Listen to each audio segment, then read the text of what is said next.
जय हिंद दोस्तों, स्वागत है आप सभी का एक और नए ब्लॉग में। आज है रामनवमी का आखिरी दिन यानी कि 9वां दिन और अभी मैं जा रहा हूँ ददरा महुआ बीनने के लिए। और 9 बज रहे हैं अभी। देखो कितना समय लग जाता है। नहाया धोया तो नहीं हुआ अभी, खैर आके नहाऊंगा धोऊंगा फिर पूजा पाठ करूँगा। कल अष्टमी हो गई, अठवाइन चढ़ गई। माता रानी का आशीर्वाद प्राप्त हुआ और माता रानी का आशीर्वाद तो हमेशा ही रहता है, तो उसमें कोई टेंशन की बात नहीं है। और गांव के सब लोग कल इसलिए नहीं दिखे थे क्योंकि सबके महुआ तेंदुआ लगे हैं और सब 12-1 बजे ऐसे ही आते हैं, नहा धो के सब लेट करते हैं। और कई लोग आज के दिन को अष्टमी समर्पित करते हैं, मतलब आज के दिन को, नवमी के दिन को वो अठवाइन चढ़ाते हैं। तो सबके अपनी अपनी धारणा है, अपने अपने नियम है ना। अब मैं निकल रहा हूँ ददरा के लिए, मिलते हैं आपसे ददरा में। सीताराम भाई बन गए। और भैया जयराम, कैसा बंदा कांटे लगे का वैसे का है? अच्छा, सब लगे हैं बीनने में और ज़्यादातर तो अब कम ही गए हैं। पहले ये यहाँ पे आपको दिखते थे महुआ, महिलाएं बैठी दिखती थी, बच्चे दिखते थे, क्योंकि इस पेड़ में कम से कम 6-7 लोगों का हक है। अब भाई एक की औलाद है, फिर उसकी औलाद है, ऐसे करके बढ़ते गए और अब इसमें कुछ नहीं बचा है। ये देख लीजिए, कुछ नहीं है। वो छोटू बन गए, कितने बज जाएंगे? 12 बजे ही जाएंगे क्या?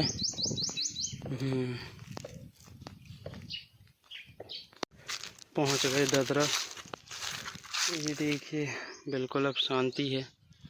वहाँ 1-2 लोग दिख रहे हैं, ये जो आते थे ये भी गायब हैं, अब कम गए। आज इस साइड रखी महुआ मम्मी, पहले उस साइड रखती थी, अभी वो वाले पेड़ में बीन रहे हैं। लगता है सब अलग अलग टाइम पे गिर रहे हैं, थोड़ी थोड़ी करके। अब जो गया है मैं पहुंच गया हूँ, खेपा मार देता हूँ। इतने इतने महुआ गिर रहे हैं, ये थोड़ी थोड़ी। अब इतने में क्या होता है, कुछ भी नहीं। भरा रहना रहा, जिसको भरवारी कहते हैं। ठीक है, आखिरी यही है। अब कम गए महुआ।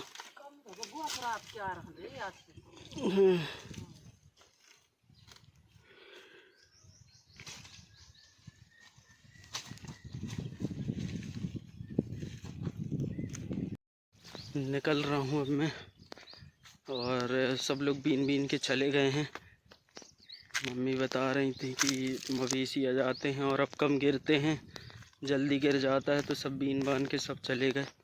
और ये लोग भी हैं, जितने भी आस पड़ोस के बिहारी लोगों के यहाँ के, सब लोग बीन के चले गए हैं जल्दी जल्दी। अब नहीं रह गए महुआ, अब कम ही है और बस कुछ दिन के बाद ख़त्म। अब पहुँचता हूँ घर। आज किस्त भी है, किस्त देनी है लगभग 3500-3600 रुपये। सब जुगाड़ करके देना है, क्या बताएं, किस्त से तो और परेशान है। पहुंच गया घर में और अभी 9:45 हो रहे हैं। मम्मी लोगों को टाइम लग जाएगा आने में, तब तक मैं नहा धो के पूजा पाठ कर लेता हूँ। दोस्तों पूजा पाठ हो गई है और मैं थोड़ी आराम कर रहा हूँ अभी, क्योंकि धूप काफ़ी तेज़ है और अभी कोई काम नहीं है। आज आखिरी दिन है तो देखते हैं, अभी थोड़ी सा आराम कर लेता हूँ। बस अब थोड़ी टहलने के लिए निकला हूँ। शाम के 6 बज गए हैं। बिहारी लोगों की गहाई हो गई है, लेकिन चाचा की थोड़ी सी बाकी है। बिहारी गया है ट्रैक्टर लेने अब अपने पास तो थ्रेसर नहीं है, देखते हैं कोई तो मिलेगा। लड़के खेल रहे हैं, टाइम पास कर रहे हैं। भल्लू आया है। अब भल्लू को आपने पुराने ब्लॉग्स में देखा होगा, ये गुड्डी बुआ का लड़का है और बुआ जी के पास रहता है, जहाँ पर रह के हम पढ़ाई लिखाई करे हैं। अभी आया है गर्मी की छुट्टी में, टाइम पास कर रहे हैं बढ़िया। इतने टाइम मेरे को भी सही लगता है, थोड़ी सा निकल जाओ घूमने फिरने।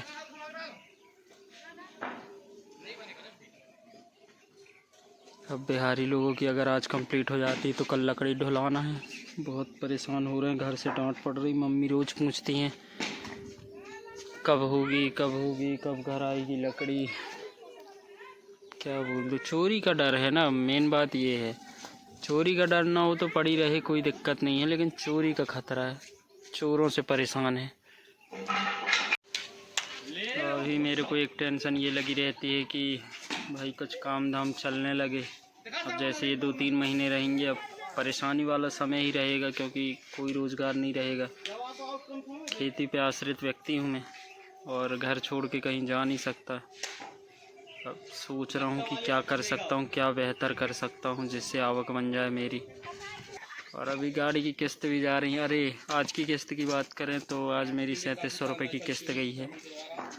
अब यही किस्तें हैं, ये महीने वाली किस्तें हैं, और प्राइवेट है जो 30,000 50,000 दे देती हैं, उन कंपनियों से किस्तें। और ये इसलिए क्योंकि मुझे पाइप जोड़ने थे, सामान जोड़ने थे, तो थोड़ी थोड़ी कर्जे उठा उठा के कर रहा था, वही सब जोड़ रहा हूँ और जोड़ा हूँ। उनकी किस्तें जाती हैं, लेकिन क्या बताएं, अभी गेहूँ भी नहीं बिका है। और गेहूँ अभी इसलिए नहीं बिका है क्योंकि चुनाव है परसों, सब फंसा हुआ है काम। अब दुकानों में बेचेंगे तो वो कम रेट में बिकेगा, सोसाइटी में काफ़ी बढ़िया रेट मिल जाएगा। सरकारी जो MSP है अभी वो 2400 रुपये है गेहूं के, 2275 रुपये रेट रहेगा। 125 रुपये बोनस मिलेगा।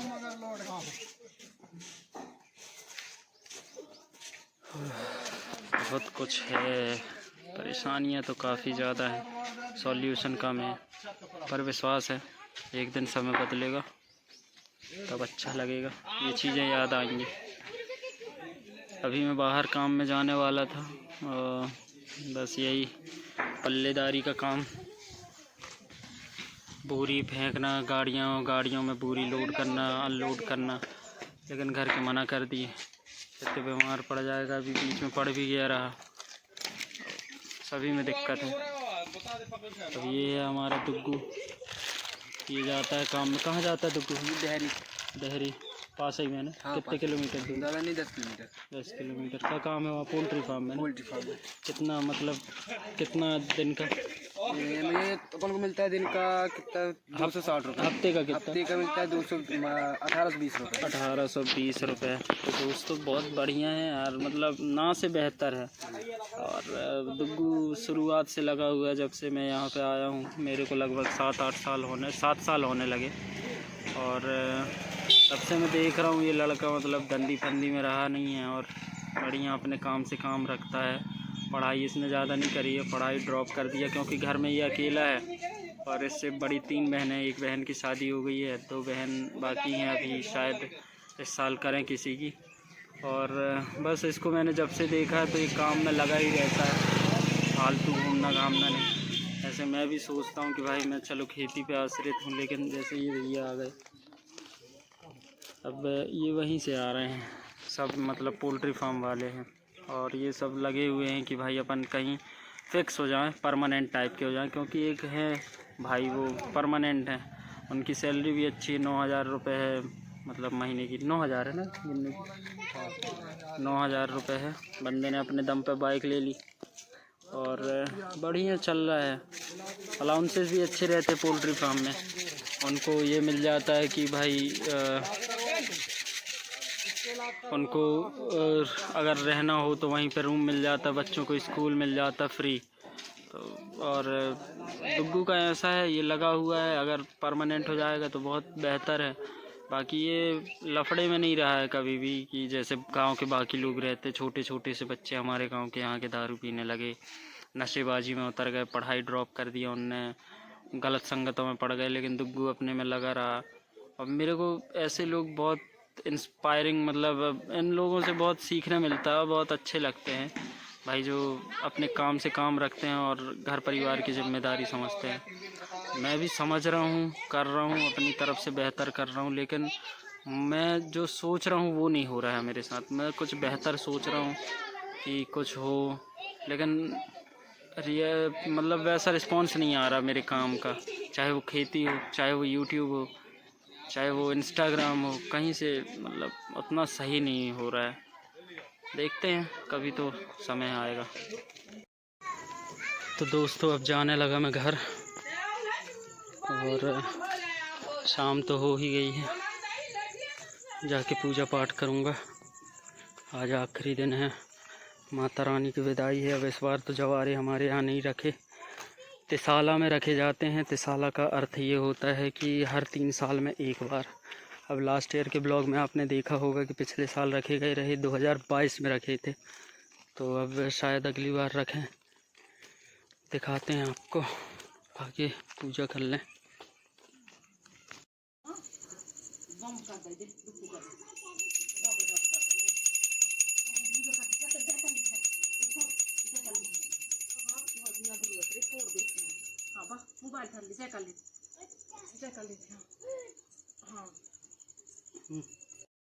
तो दोस्तों पूजा पाठ हो गई है और फलाहार भी मैंने कर लिया, भोग लगा के माता रानी को। आज के ब्लॉग में बस इतना ही, मिलते हैं आपसे अगली वीडियो में, तब तक के लिए जय सिया राम।